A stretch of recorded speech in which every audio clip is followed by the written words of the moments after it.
Saludos amigos, ¿qué tal? Aquí estamos listos para llevarles su programa Revista del Comercio. Hoy sábado 26 de mayo del año 2018, víspera del Día de las Madres. Felicidades a todas las madres dominicanas. Buenos días, Manuel Rodríguez. Muy buenos días, Ricardo, y el país que siempre nos sigue. Nos sumamos también a esas felicidades del Día de las Madres. Claro, ustedes escriban en nuestro portal de Facebook y felicite a su madre, mande sus felicitaciones, porque dicen que madre solo hay una, ¿eh? Y ayer pues hablaba de eso Don Librado. Manuel, vamos a darle la bienvenida como siempre a nuestros patrocinadores porque tengo algunos temas que tratar contigo. Hoy viene para acá, ya está por ahí en los estudios de Carivisión, el ingeniero Leonardo Faña. Está por ahí, así que no se pierdan el banquete que representa tener a Leonardo Faña con nosotros aquí en Revista del Comercio. Esta es su casa, pero trae primicias. Como siempre, el Grupo Mejía Alcalá. Darle la bienvenida al Grupo Mejía Alcalá con todos sus productos. Ahí están los productos de Mejía Alcalá, 64 años, sirviendo a la familia dominicana con responsabilidad. Y cada uno de estos productos, pues, tiene la garantía, la fortaleza de una familia que durante 64 años ha estado respondiendo con esa responsabilidad en cada hogar dominicano. No hay dudas. Y eso está certificado por todos los organismos, ¿verdad?, de salud de la República Dominicana. Gracias al Grupo Mejía Alcalá. Por supuesto, a nuestros amigos de Prodal, con el arroz campo, lo mejor de la naturaleza, el grano extra largo. Ahí está ese saquito de 20 libras. Bueno, yo tengo que ir al Mercado Santo Domingo a buscarle un saquito de eso, de 20 libras, uno para mi mamá, uno para mi hermana, para mis 5 hermanas, un saquito de 20 libras de arroz campo, porque ustedes saben que a mí me ha ido muy bien con arroz campo. De mi casa eso no es que diga. Así que ya lo sabe Gustavo. Arroz campo para todo el mundo, Gustavo, hermano. Gracias al Ministerio de Agricultura, al Ministerio de Industria y Comercio, al Mercado Santo Domingo, que hoy, señores, allá en el Mercado Santo Domingo, el restaurante de Topi Buffet tiene degustaciones ya durante todos los fines de semana, degustaciones con los mejores chicharrones, la carnita de Don Ricardo, el plato del día. El flaco también les espera ya con sus carnes, ¿verdad? Y sus tostones, una cosa que prepara el flaco allá en la carpa del Mercado Santo Domingo.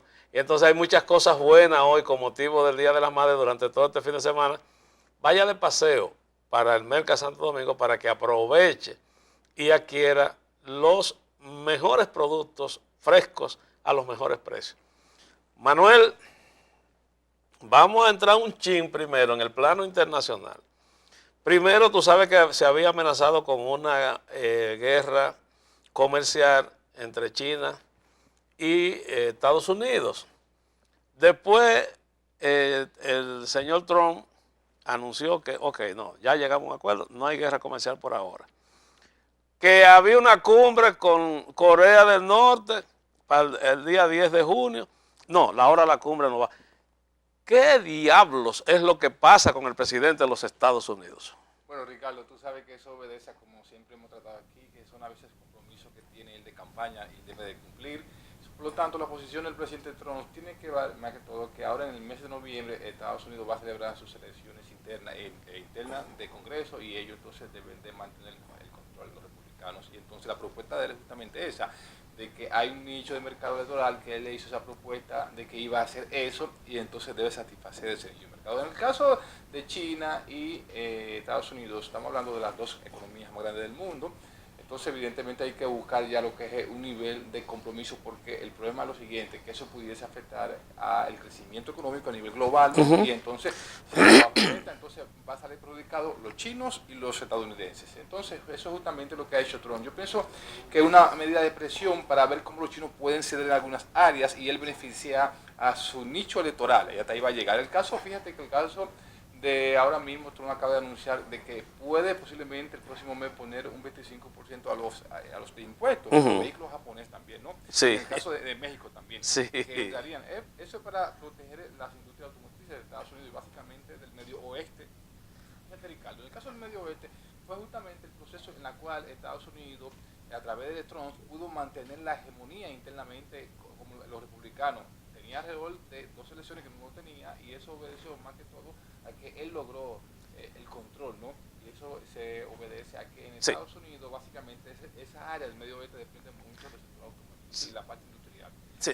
Entonces, Escúchame, Manuel, es que esto es en vivo, te recuerda que este programa es en vivo y el micrófono de Manuel no se está oyendo bien, pero sin interrumpirte en el tema que tú estabas contándole a los amigos de Revista del Comercio, me gustaría que también tú agregues en tu análisis, mañana hay elecciones en Colombia, ya el pasado domingo, tuvimos elecciones en Venezuela, prácticamente se dio lo que tenía que suceder, lo que no se podía esperar otra cosa en Venezuela, y entonces también se acercan las elecciones en México, se acercan elecciones en Brasil, y todo pinta, ¿verdad?, a panoramas en algunos casos. Por ejemplo, en Colombia se espera que va a haber segunda vuelta. El candidato más puntero es Duque, que es el que responde a los... Iván Duque. Iván Duque, que responde a los intereses del presidente Uribe. Entonces tenemos una situación bastante interesante en estos países de América Latina, y la República Dominicana debe estar muy pendiente porque nosotros también tenemos elecciones en el año 2020.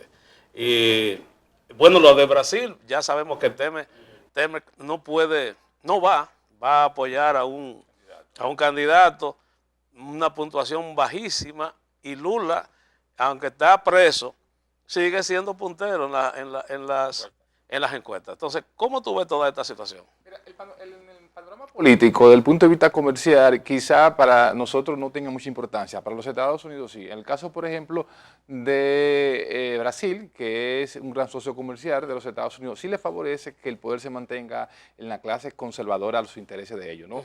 Fíjate que por eso Lula, que era el que podía peligrar ese enfoque, ya está fuera en este momento de la carrera política. En el caso de Colombia le favorece que se mantenga en la mano donde está. El caso de Iván Duque, que es un agente protector más bien de Uribe, hasta ahora las encuestas le dan como ganador, pero en el caso de Gustavo Prieto, que era el contrario, hasta hace apenas días estaba encabezando las encuestas. Sin embargo, no está muy claro ahí el panorama.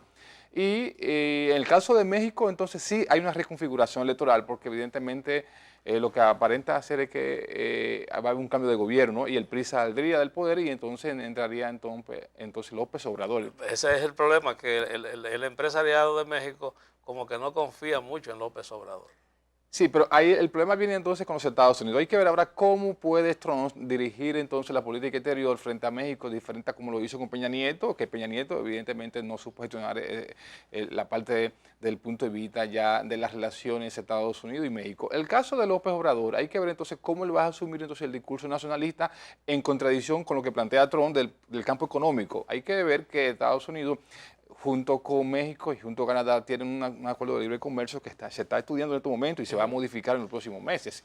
Entonces, la economía de México en gran parte ha crecido por ese acuerdo, porque recuérdate que muchas empresas de Estados Unidos han cruzado a territorio mexicano, primero por el costo laboral mucho más bajito, y eso hace entonces que el crecimiento dependa mucho de ellos. Si eso entonces va a cambiar, entonces hay que ver cómo López Obrador va a gestionar. Por lo tanto, ese es el panorama político que en materia económica pudiese evidentemente favorecer en un caso a Estados Unidos con Brasil, pero quizá en el caso de México le pudiese perjudicar, porque hay que ver entonces cuál sería la postura. En el caso de nosotros, pienso que no hay quizá mucha relación comercial, porque en el caso de Colombia, por ejemplo, tenemos una relación comercial que no es tan fuerte en el proceso ya del comercio, en el caso también de México, y en el caso de Brasil por igual. Por lo tanto, pienso que ese cambio en el mapa político no va a perjudicar tanto a Dominicana. Y en el plano local, ya entrando en el plano local con los aumentos que hemos tenido en los precios del petróleo, esto por supuesto que ya comienza a tener impacto la Federación de Transporte Dominicana de Transporte Dominicano, FENATRADO, ha anunciado que va a aumentar la próxima semana sus tarifas.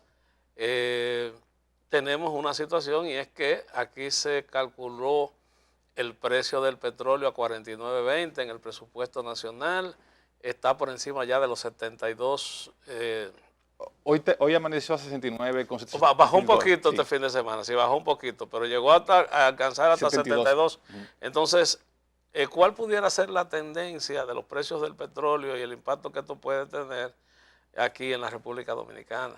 Bueno, Ricardo, lamentablemente queda la mala noticia, ¿no? Las agencias de investigación del mercado petrolero establecen que todavía hay una banda de 10 o 12 dólares por crecer el precio del barril. Estamos hablando que posiblemente estaría entre 81 y 82. ¿Qué significa eso entonces? Que eso le pondría más presión al mercado interno de los combustibles. En el caso de nosotros, estamos hablando que al día de hoy, sábado, el galón de combustible de la gasolina premium está a 250 pesos. El caso de la regular, 234. Estamos hablando que todavía el mercado electoral, el mercado económico significa que todavía tienen un aumento de entre 15 y un 20% de su precio final.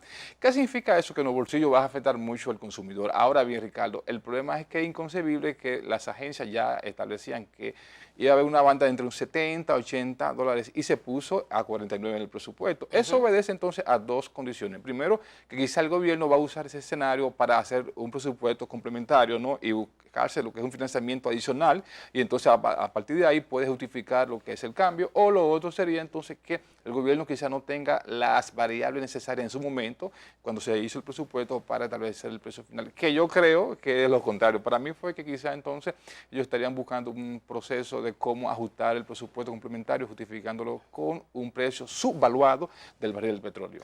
Hay una situación con esto, con el anuncio del aumento de las tarifas de las cargas. Algunos medios me han estado llamando para que yo opine sobre el impacto que esto puede tener, y para que ustedes tengan una idea. Por ejemplo, un saco de azúcar, para poner un ejemplo, que se transporte desde el Central Romana hasta Dajabón para llevarlo a un extremo del país, o desde Barahona a Samaná, para que usted tenga una idea.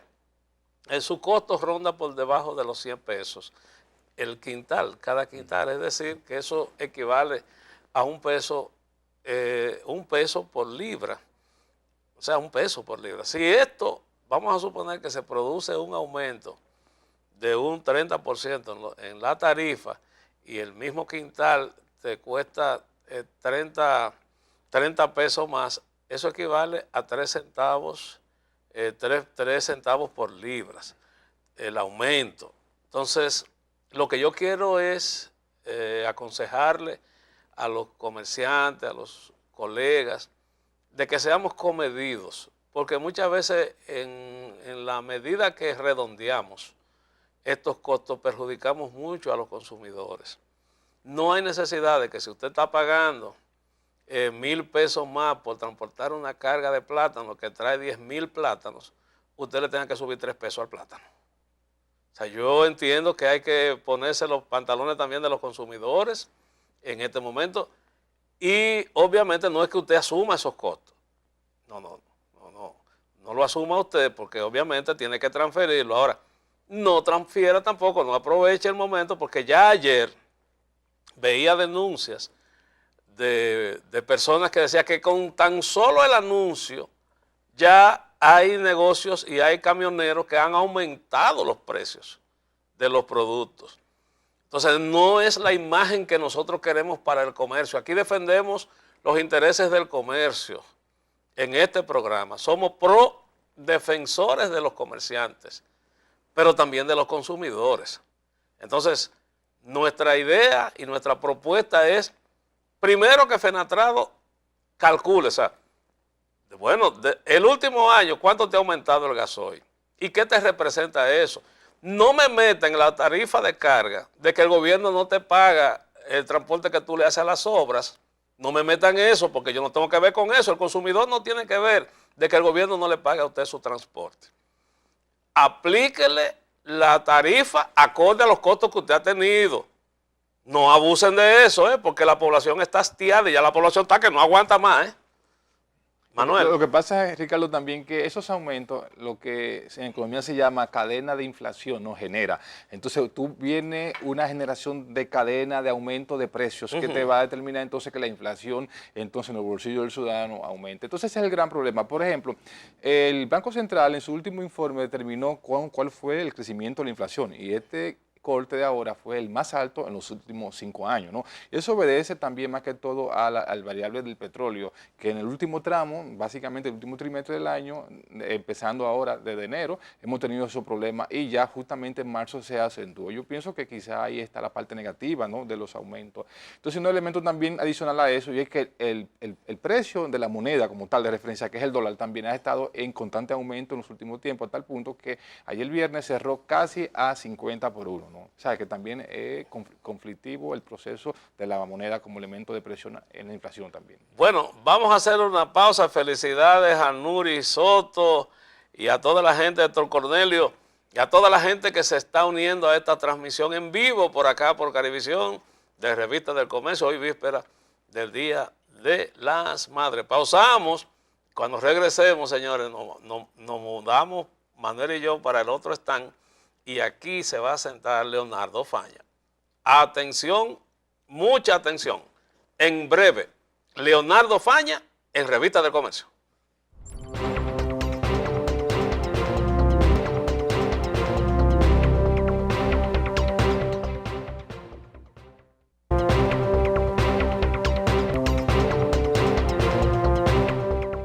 Bueno, señores, estamos de regreso en su programa Revista del Comercio. Ahora estamos de este lado, Manuel y yo, felicitando también a Cibeles Alonso, que nos da los buenos días desde Puerto Rico. Muchas felicidades en el Día de la Madre aquí en la República Dominicana, que mañana ya en Estados Unidos y Puerto, ya se celebró, ¿verdad, Manuel? Hace 15 días. Hace 15 días, pero ella la celebra de allá y la celebra al lado de aquí. Muchas felicidades para usted. Manuel, ya tenemos a Faña con nosotros. Y se me ocurre no hacerle una entrevista a Faña, sino integrarlo a lo que es este panel de discusión que este programa representa. Porque todos sabemos que el señor Leonardo Faña primero enfrentó, en los tiempos que estaba Papi López, Antonio López en el FEDA, las visitas sorpresas. Le hizo como 3 expedientes a la visita sorpresa. El que comenzó a numerar las visitas sorpresas fue Faña. Visita tal, visita tal. Después el gobierno la numeró y las promueve con números. Pero Faña tenía un legado ahí de dónde se cumplía, dónde se cumplía. Yo creo que eso le ayudó mucho al presidente de la República cuando usted hace las cosas como en este caso se hizo, no solamente por la crítica, sino para buscar que se solucione. Después Faña enfrentó al ministro administrativo de la presidencia, al propio ministro de Agricultura, cosa con la que yo no estuve de acuerdo y nos contradecimos varias veces públicamente Faña y yo, pero con mi criterio de que aunque no estaba de acuerdo con Faña, defender hasta el último hálito de vida el derecho que él tenía de hacer lo que estaba haciendo, aunque a mucha gente quizás no le gustaba esto. Faña aspiró a la Secretaría General de su partido, el PRM, ¿verdad? Y siempre mantuvo con mucha altura su candidatura, pero en el momento que vio que tenía que doblar y decir, bueno, esto es lo que el partido quiere, aquí estoy yo como un soldado. Es decir, que también Faña se ha comportado como un demócrata. Es un técnico en materia agropecuaria, desde que yo lo conozco, antes de estar contradiciendo en los medios, peleando en los medios, conozco a Faña como un técnico en el sector agropecuario. Hay cambios en el sector agropecuario con la llegada del ingeniero Osmar Benítez, con quien Faña también tuvo muchas contradicciones durante todo este proceso. Ahora, conozcamos aquí por primera vez en los medios de comunicación cuál es la opinión del ingeniero Leonardo Faña ante todas estas situaciones que tenemos ahora en el sector agropecuario. Bienvenido una vez más a este programa y como siempre, haz tu aporte a la República Dominicana. Gracias Ricardo, gracias Manuel, gracias a toda la gente que le sigue a ustedes. Estos programas son muy buenos. Me uno también a la celebración de ustedes de las madres. Felicitar a todas las madres dominicanas especialmente y a las madres del mundo. A mi mamá, doña Gena también. Sí, a mi Muchas madre, felicidades, a doña Gina, carajo. Bien, fíjate, el sector agropecuario es, vamos a decir, el sistema para cambiar el modo de vivir de todos los dominicanos. Porque el sector agropecuario tiene una buena fuente, tiene una esperanza, tiene una proyección. Ahora eso es cuando se pueda manejar bien, porque ahora mismo tú cierras el Ministerio de Agricultura y no pasa nada, da lo mismo. Porque en agricultura no se ha implementado un sistema de organización, de planificación para las cosas que se deben hacer y están viviendo a la sorpresa, a lo que el presidente diga, o se aparezca un fin de semana, y ahí es que se está desenvolviendo el Ministerio de Agricultura. Yo digo que el cambio, ¿verdad? Los cambios son importantes, muy importantes. El cambio que se ha hecho es un cambio intrascendental, no tiene ninguna trascendencia especial. ¿Cómo? No. Osmar Benítez es un técnico preparado, pero es un técnico que está en el mismo clan, o sea, el mismo clan dependiente del Ministerio Administrativo de la Presidencia, igual que el anterior. Entonces, es el mismo clan. Ellos han manejado el Ministerio de Agricultura o el sector agropecuario en sentido general al capricho de ellos, no a una voluntad nacional de desarrollo, de seguridad alimentaria, nada de eso. Entonces, yo soy de los que me quiero equivocar, pero ¿qué es lo que hace el nuevo ministro? Que habla mucho y no hace nada. Tú no has visto nada, ninguna medida trascendental que haya tomado. No, pero se ha reunido toda la semana con el equipo agropecuario, con los lecheros, con los sectores. Está toda la semana. Vino una comisión de Puerto Rico. Ha estado reunido toda la semana, todos estos días. Es lo mismo que el presidente de la República va a la penúltima visita sorpresa, y va a la parte sur del país. Y lo que dice es, yo vengo aquí a ver qué es lo que ustedes necesitan. Oye, lo que necesita la gente lo sabemos todo. Campo por campo, parcela por parcela, nosotros sabemos, rubro por rubro, qué es lo que hace falta en arroz, cuál es el problema en la leche, porque yo veo al ministro de Agricultura ahora preocupado, porque tú sabes que viene una recesión escolar, ¿verdad? Y en esa recesión escolar, pues, con esas asignaciones que hacen del asunto de la leche, va a haber una franja de leche que no va a ser comercializada a través de ese programa, y entonces va a haber una abundancia de leche, pero oye, el plan, él quiere hacer una reunión, pero él sabe lo que hay que hacer. Porque una de las cosas que debe hacerse aquí en la República Dominicana es, oye, hacer las cosas con realidad, con la entereza, con dedicación, con la solución real y efectiva. Nosotros aquí estamos consumiendo menos de la cantidad de leche que debe consumir cada ser humano. Entonces, ¿qué debe hacer el gobierno? Hacer una promoción para que la gente consuma más leche. Faña, tú mencionaste ya el enfoque de Omar Benítez. Yo te pregunto, entonces, ¿cuál sería lo diferente entre la administración anterior de Ángel Esteves y la de Omar Benítez ahora en el Ministerio de Agricultura? Bueno, la diferencia va a ser que el señor Esteves hablaba menos y el señor Benítez va a hablar más. Esa es la diferencia. ¿Qué van a hacer en materia de ejecutoria? Nada. Porque el Ministerio de Agricultura, tú te haces el análisis y ve que el presupuesto nacional del Ministerio de Agricultura se ha reducido en 3.500 millones de pesos. Pero tiene menos recursos que lo que tenía cuando se inició Danilo Medina. Pero Faña, escuché al ministro Benítez decir que hacía falta sembrar unas 300.000 tareas más de plátanos y él se comprometió para él mismo llevar ese primer furgón de plátano y de yuca mocana a la diáspora dominicana que está en Estados Unidos, principalmente en Nueva York, que tiene que estar consumiendo plátano de Ecuador y yuca de Costa Rica, que se llevaron la cepa de aquí, de la República Dominicana. ¿Eso es imposible lograr eso? No, eso es posible. Ajá. Se puede. Sí.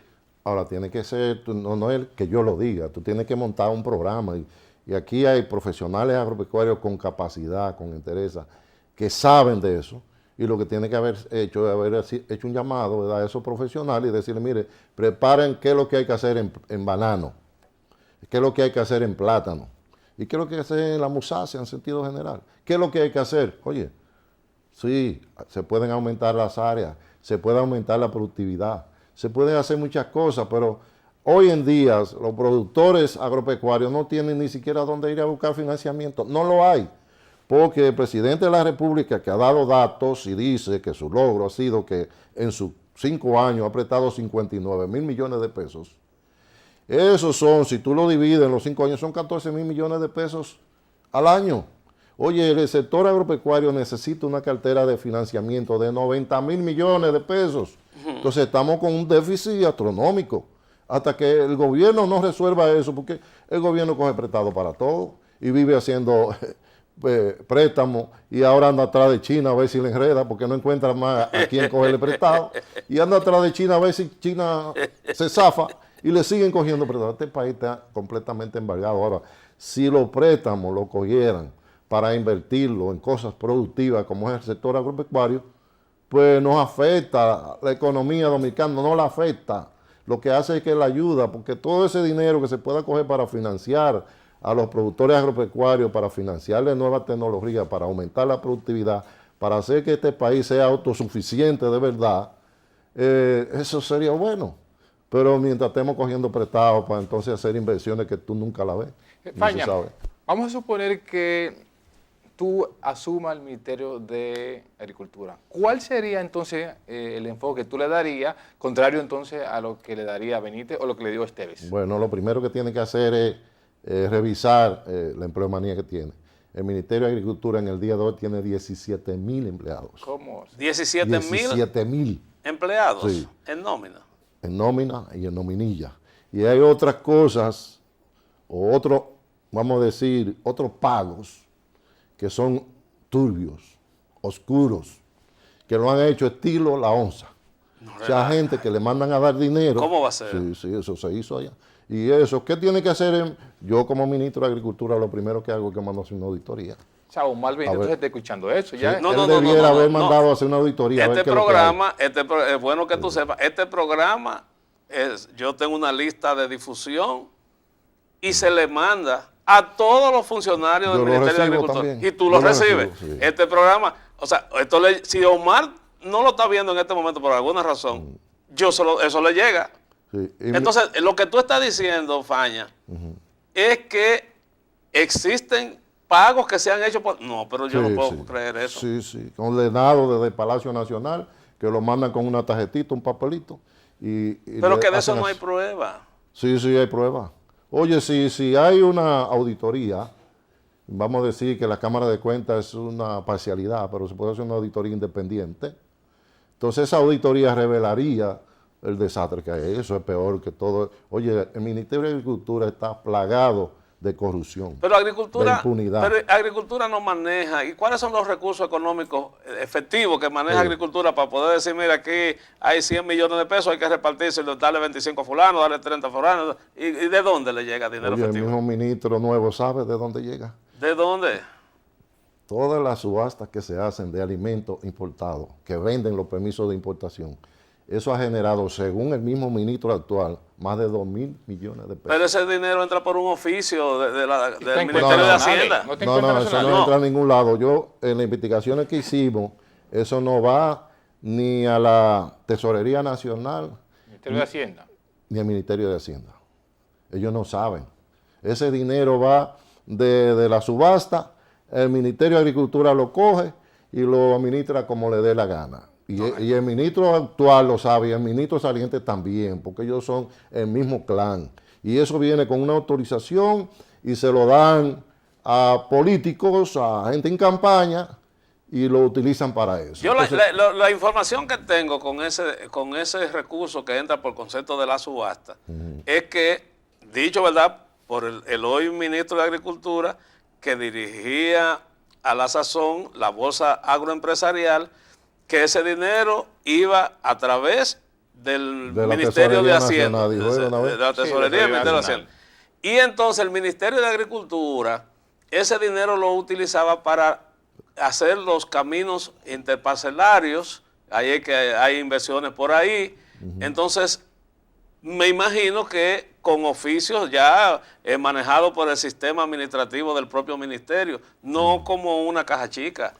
Falla, yo pienso que tú estás exagerando. No, exagerando no. Cuando las cosas todas se saben al final. Tú te vas a enterar que en el Ministerio de Agricultura ha habido un manejo doloso a los recursos que han manejado ahí. Incluso en una oportunidad que eso no trascendió, supuestamente, yo no te lo puedo asegurar porque no tengo el documento, pero empleados que trabajan ahí saben y lo han dicho, ahí se extraviaron 40 millones de pesos que no se sabe a dónde fueron a parar. 40 millones de pesos. ¿Cuándo quién? En el ministerio anterior. Entonces... ¿Cuándo Luis Ramón Rodríguez? ¿Cuando estaba Luis Ramón bueno, cuando estaba Luis Ramón se perdió una partida. Ajá. Y ahora se perdió otra cuando Esteve.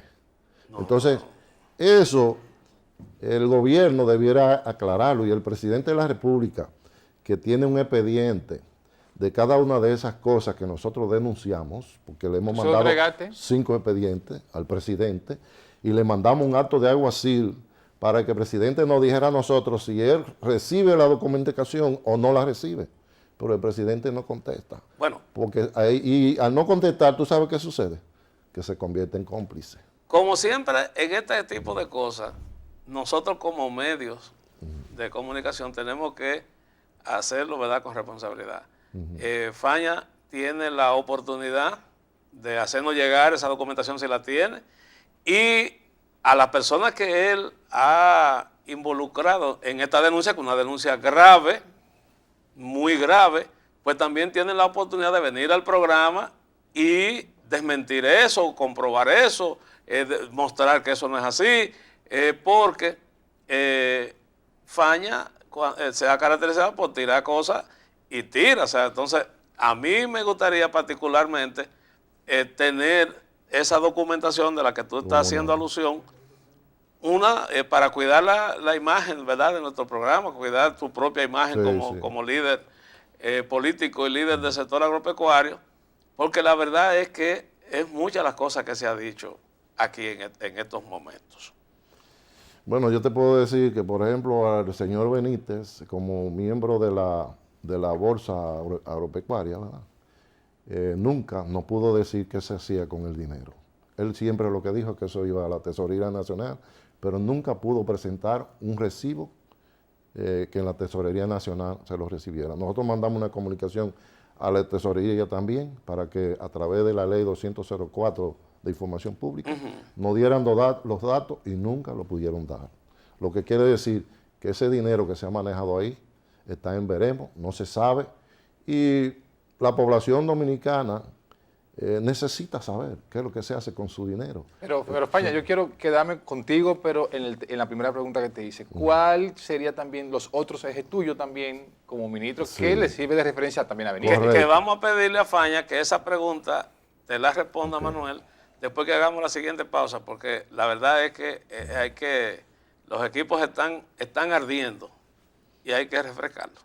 Pausamos.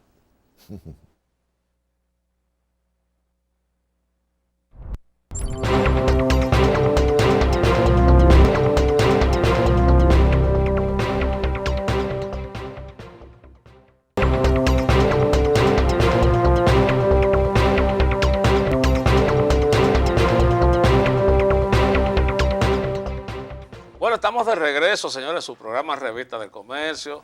Leonardo Falla se ha comprometido, señores, la semana que viene nos va a traer toda la documentación.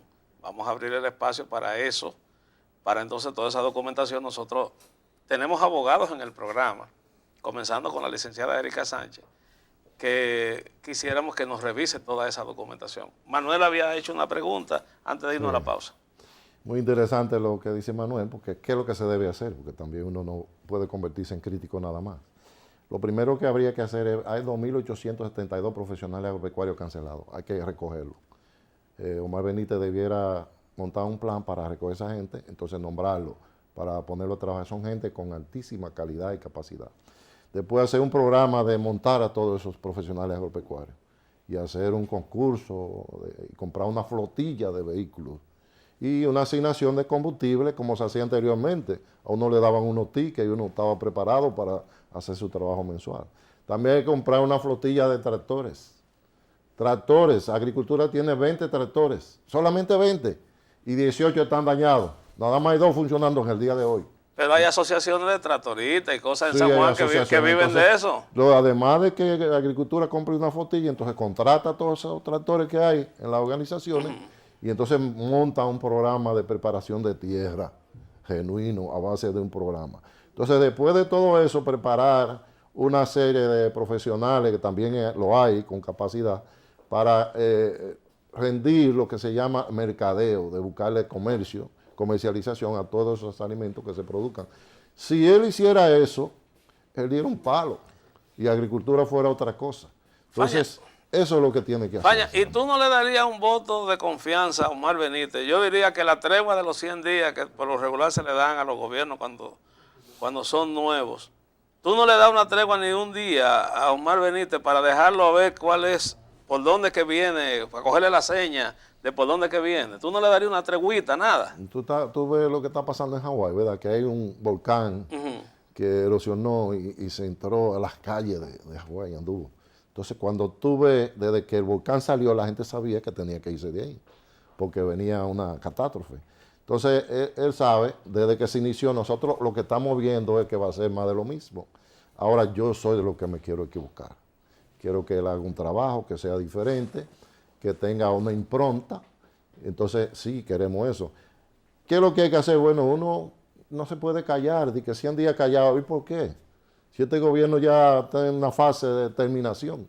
Entonces, el productor agropecuario lo que está es cada día endeudándose más y más quebrado y pasando más miseria. Faña, dime la cantidad de tierra que tiene el país apta para producir y que no se está produciendo. Bueno, el país tiene 70 millones de hectáreas de tierra cultivables y de esas se están explotando 14 millones. ¿Solamente 14? Mal explotadas, sí, muy mal explotadas. Con vocación... Con vocación agropecuaria y forestal, porque hay lugares donde el presidente ha anunciado varios programas en visita sorpresa de reforestación. Sí, hay varios proyectos. Aquí pasó el año de la reforestación. ¿Y qué de Luna Pichirilo está dirigiendo un proyecto de Aquí se pasó el año del agua. ¿Y qué pasó? Ahora estamos en el año de la exportación, dice el presidente. ¿Qué se está haciendo para eso? Si tú te vas al muelle de Manzanillo, por ejemplo, que ahí se exportaban 450,000 cajas de bananos, sí, semanal, y ahora se está exportando 120. ¿Cómo? Sí. ¿Y por qué bajado ¿Por qué? tanto? Porque el muelle Manzanillo no tiene capacidad para que un barco de mucha capacidad para... Pero es uno de los puestos de mayor calado. Es uno de los puestos de mayor calado que existe en el país. No hay capacidad para entrar un barco. Y lo que hacían era también. que entraban 2 barcos pequeños y entonces uno se retiró porque se fue a Sancy y le dieron un transporte más barato a los productores y ellos se mudaron para acá. Pero después aquí se lo subieron. Capital. Sí, se lo subieron y entonces quedaron en guinda. Y ese es un problema que en el año de la exportación debiera estar haciéndose algo y no se está haciendo nada. ¿Tú estás dispuesto, Faña, a colaborar? Porque siempre te he pedido, no que te vayan a nombrar como técnico en agricultura, pero hacerle algunos aportes al sector agropecuario, elaborando propuestas puntuales, así mismo para entregárselas al nuevo ministro de Agricultura y decir, bueno, mire, yo entregué esta propuesta formal, de la misma manera que tú denuncias y tiras y cosas y cosas. Tú no estarías en capacidad de hacer un proyecto y entregarlo, mire. Hipólito Mejía fue y se sentó allá en su... Bueno, es un error de Hipólito. ¿Cómo? Sí, es un grave error. Tú nunca puedes estar... Que nosotros somos oposición y nosotros tenemos que estar en la oposición. Ahora, de que nosotros colaboremos con un planteamiento, sí, yo estoy de acuerdo. Y no solo yo, no hay un grupo de profesionales agropecuarios con capacidad que el Ministerio de Agricultura puede llamarlo. Pero los Cortés no quitan los valientes. Los Cortés no quitan los valientes. Eligio Jaque fue y saludó y abrazó a Omar. De Eligio. Sí. Oposición es oposición. Tú no te puedes confabular con cosas, ¿verdad? Y más una persona que lo que ha hecho es que ha promovido la importación de alimentos. Entonces, porque tú ves a Omar Benito, tú puedes hacer lo que tú quieras, pero eso es lo que es un importador. Y un importador, mal importador, porque anda vendiendo los permisos de importaciones y defendiendo eso en detrimento del productor nacional y del comercio nacional. No, pero fue un decreto del presidente de la República, Es un mal decreto. lo puso a manejar eso, ¿verdad? Pero no es él. Yo entiendo que la Junta Agropecuaria ha hecho sus aportes al sector agropecuario, Faña. No ha hecho un aporte para él, que ha ganado mucho cuarto. Bueno, Faña viene la semana que viene a traernos los documentos, Manuel. Eso es así. Convocamos a Erika Sánchez, que es nuestra abogada, que hoy no pudo estar con nosotros. Para el próximo sábado, Faña viene a traer los papeles. Dile al ministro que venga. No, nos juntemos aquí. Está invitado también. Omar no de lo que rehuye pleito, Sí, tú lo sabes. Dile que venga. Omar no Para rehuye. que diga qué ha hecho con todos esos cuartos. Así que ya lo saben. Señores, nos vemos el próximo sábado aquí en Revista del Comercio TV.